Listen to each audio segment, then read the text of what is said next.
Good afternoon, folks. Once again, this is the Night Brothers Show. We're joining you live from the Annapolis Juneteenth celebration, and we're just bringing you special guests all day long. And today we have another special guest, a native Annapolitan. Living You know legend. him from WHUR 96.3, the longtime former host of one of the most iconic shows The longest. ever. Yes, sir. The Yes, longest. Sir. One of the most iconic shows ever on WHUR. Yes, sir. And I'm gonna let him introduce himself and tell you. As soon as you all hear about that himself. velvet voice. His name. Tell the folks who you are. Jeff Brown. Yes, sir. Good to hear, Al, brother. man. And tell the folks what you do. for so Good to long, see you. brother. So, Well, Jeff Brown, radio broadcaster. I began my career in this very lovely city way back in 1982 under the watchful eyes of a legendary gentleman, of course, who's no longer with us by the name of Hoppy Adams. Hoppy Yes, Adams. yes. Yes, The sir. late great, yes. I worked at Hoppy with A&N for about 4 years, Yes. and I left WANN and went to WEBB. From WEBB, I went to WWIN Yes. Wow. in Baltimore. From WWIN, I went to WMMJ 102.3 in DC. Indeed. From 102.3, I went to 96.3 WHUR in the 90s doing the afternoon drive show Yes, I from remember that. 1994 Yes. till 1999. Uh-huh. Then they got rid of me, and I went into what's called the stratosphere. Yeah. I went to work for a company called World Space International Satellite Radio, Oh, wow. where I did an international show on the satellite channel called Riff. It was a jazz channel, and I did afternoon drive on XM radio before the merger, before it became Sirius XM. Yes, yes, It was yes. just XM. Right. So I was on XM doing afternoon drive on channel 100, Oh, Yes. wow. World Okay, Zone. Yes, sir. Then I went back to WHUR, WHUR yeah. in 2004 to sign a personal service contract to host the original Quiet Storm Oh my where I gosh. hosted Iconic that show. for Iconic 15 show. years, Yes. from 2004 and until 2019. Good So- God. So that's go ahead. 37 15 years of the 37 Quiet Storm. That's 37 years of radio Yeah. for a little knucklehead boy from the old Fourth Ward who moved to Harbor House, Yeah, Eastport yeah. Terrace. Well, Yeah. the Arden has a question or two Hey, for you. man. Yes, sir. Well, I appreciate you. I didn't tell you, boy. I done had some nights listening to you, Oh, yeah. boy. And I ain't going to get myself in trouble at all. Yes, yes, yes. But I tell you, I know some of these people running around here was born under your watch. But look, all serious, we had the Juneteenth celebration today. Now let me ask you, I asked a couple of people this. Did they teach about Juneteenth when you were in high school? Oh, no, man. They ain't teach it to No, me. No, You know- No, man. So what does this mean to you? This is us as a community, man.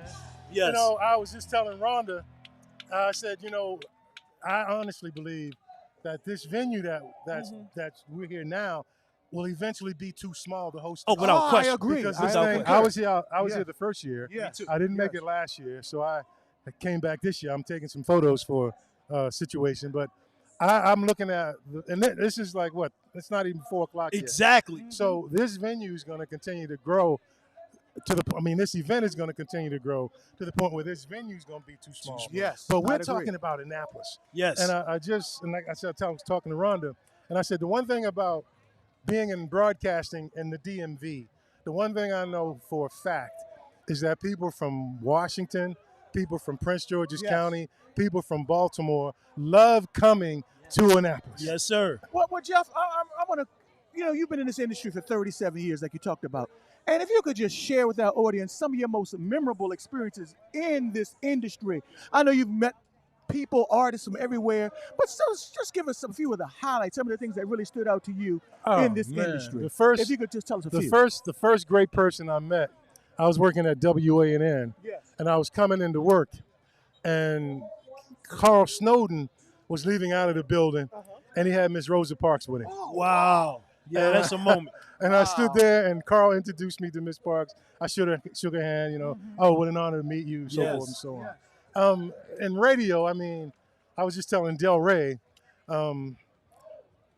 Smokey Robinson, Yes. meeting Smokey at Constitution Hall, Right. telling Smokey that I began my career with Hoppy Adams, WANN, He knew. and he starts talking about the Reminiscing, Motown yeah. motor Review. the Motown Motor Review, Yes. and coming to Cars and Sparrows Beach. Yes, sir. Wow. I was telling Del the first time I met James Brown through his daughter Deanna, Oh, and wow. we're still good friends.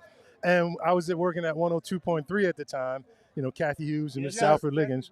And so she brings him into the studio. I had just executed a contest. And so she said, Daddy, this is Jeff Brown. And she said, Daddy, he started his career with Mr. Adams at Wow. W. And James Oh, looked at me. He looked at me, right? And he walked towards me and he hugged me. Wow. And he said, man, he said, how's Hoppy? And I was like, I hadn't seen Hoppy. I said, the last time I saw him, he was doing well.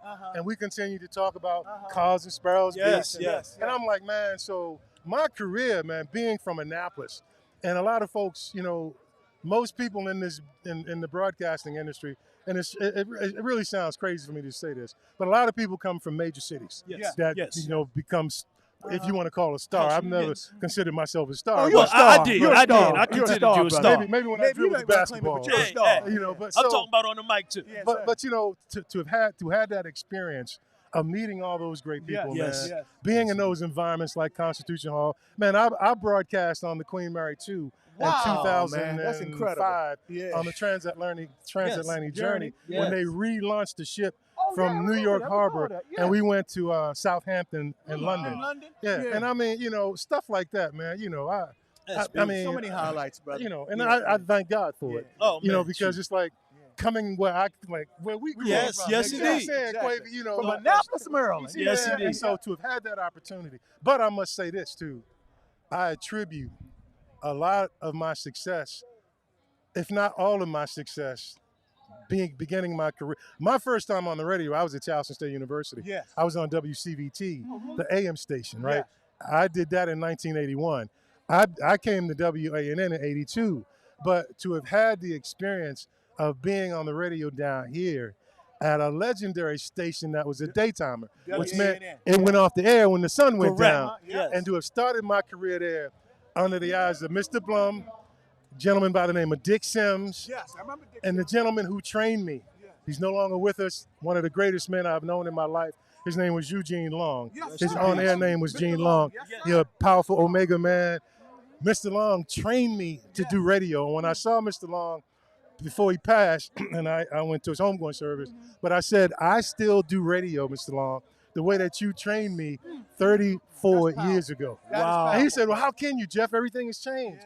I said, the technology has changed, But the process. but the process is still the same. Right. He would always tell me, he said, Jeff, make it like a roadmap. Yes. Know what you're going to say and do before you press that mic Oh, button. wow. So when I think about my career and how they used to say Jeff Brown don't need no help, he never makes any mistakes. And Prepared. I would attribute that to Gene Long. Yes, sir.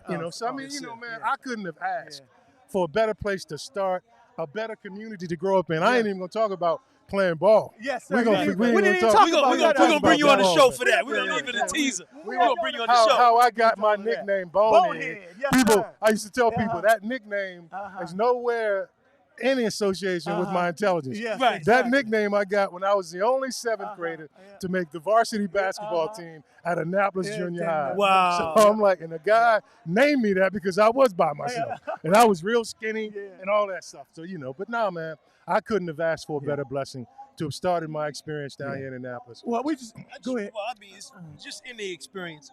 When did you know? Sometimes we kind of try stuff, but then sometimes it feels like, yeah, this is me. When did you know that microphone was going to be your thing? I'll tell you what happened. I was interning at WANN. That's how I started.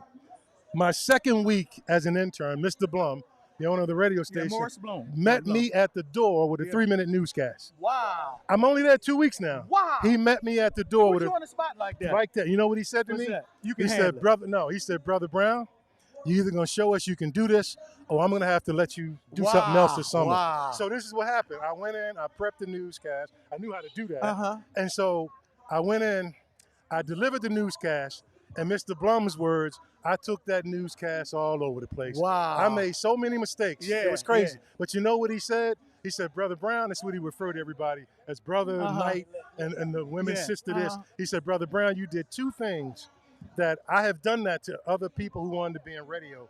They've actually got up and left because they were so nervous or so frightened.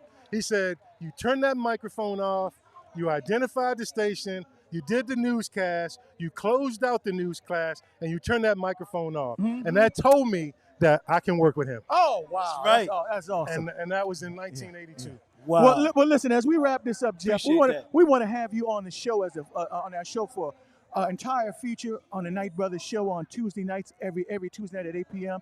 And we're going to set that up. And we want to delve because there's so much that we didn't touch on. Indeed. And we can't do it now. So we have another guest coming on. But we're going to have you on in the near future. We want to thank you for just sharing time. Man. Announce his own Brothers Jeff love Brown. And he touched on the nickname that gentleman over there, when I was a 10th grader, right here in this school right here, I was the only 10th grader on the varsity, and them guys used to jump on me because he was a senior. Well, Jeff, I'm gonna do something special here. I'm gonna Leave my boy alone. I'm going to vacate my seat. I'm gonna ask you to slide over a seat, and we're gonna bring our next guest on, and I want you two to interview him. Another local legend, okay? man. Yes, sir. At this time, I'm gonna vacate my seat. I'm gonna ask you to come forward, and you move over, and you take the middle seat. We're gonna start a new stream. So I'm gonna end this one, but you're gonna take over. Okay? Appreciate you, brother. Oh, no problem, man.